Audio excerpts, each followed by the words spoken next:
I've been sort of researching entries to the triangle, and time again it goes back to the old classic push pull.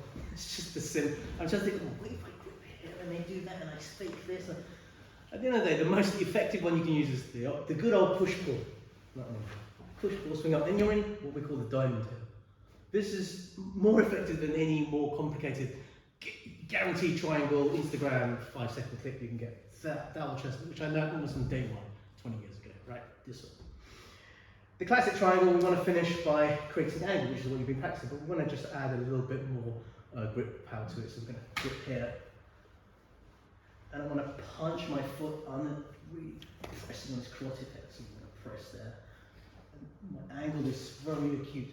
So once we've got the angle, we join forces here. And then I twist, just like the armbar. Remember I twisted my legs up, we're twisting the arms here. And the hips go high. Again, so many similarities with the armbar mechanics. Hips go high, and then we're here. And then there's the bonus of an arm. Now let's look at what things go wrong. The classic version of this is that he starts pulling away. See? Yeah, there.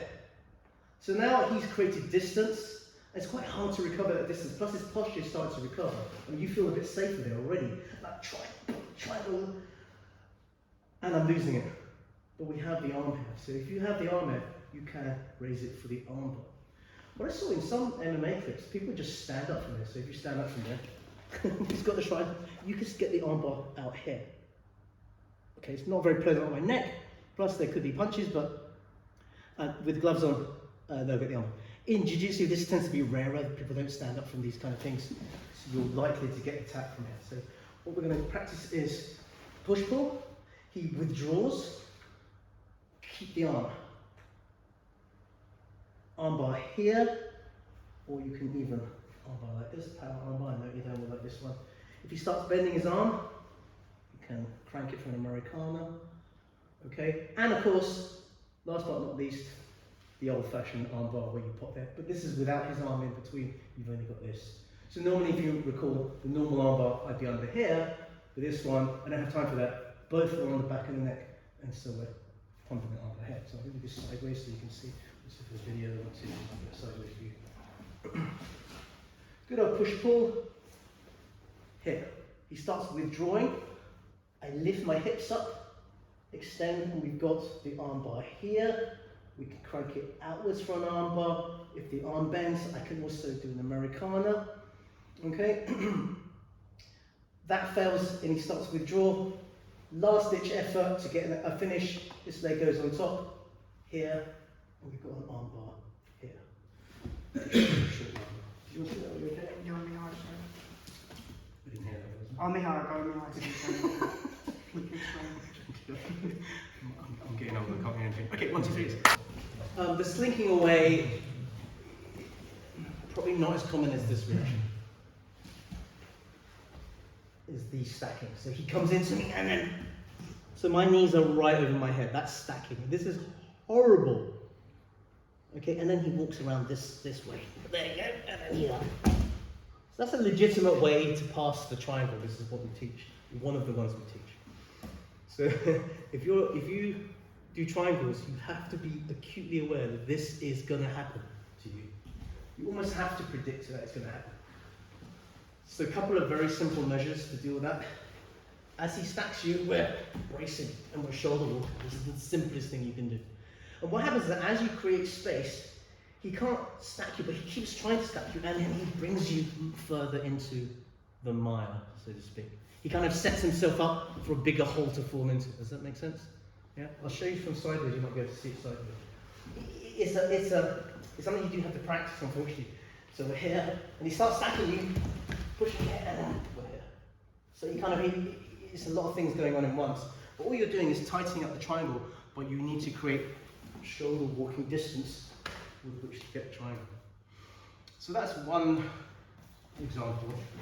The other simpler way to do this is, as he stacks me, I'm curling around, and I'm tightening, and he falls over, and you see, I'm completely changing the angle. If you do it this way, you can see what happens. So as he comes in, I'm changing the angle. So where his head goes, just like the armbar, falls over. Now I have seen people go into a mounted triangle from here, but I find my legs just get in the way. I just convert it into an armbar. That's perfectly fine. Very simple solutions to a common problem. Yeah, want to practice that? Okay, what to do? So he gets the triangle on me, and they just posture. They're not stacking, they're not moving there, they're just stopping. So it gets very, very hard. And there possibly is an armbar from here, but Teepee's, all he has to do is put his hand behind his neck, yeah, and muscle, push from here. Push me back, and I go, back, and then guess what? There's no. So it's if you know to do this into them, they're going to fall back, just like a hip hop. Thank you. I'll use that. The other reaction is, again, we're talking about common reactions. And now to finish, generally people want the arm over here, but he hides the arm behind here. That's a pain in the ass. It's very hard to finish the triangle from here using the traditional means. Because there's so much space. Do you see that? It's carotid. There's so much, I can't actually move my leg, right? So let's go old school. Let's do the teepee choke. Most of you know this. If you don't know this one, I create a diamond up here. I bring him towards me. I collect underneath, and I straighten my legs, and it squeezes his carotid and his shoulder into it, both at the same time. Let's do it sideways. Very old school one. Again, one of the first things to learn when I was at Parsons. Here like this, he hides his arm, like this. Bring him towards you, the feet go up, goes underneath. Don't have to use too much strength, and we just concertina everything together, and we get the chat. Sometimes you get attacked, most times you get attacked, some people are just super tough.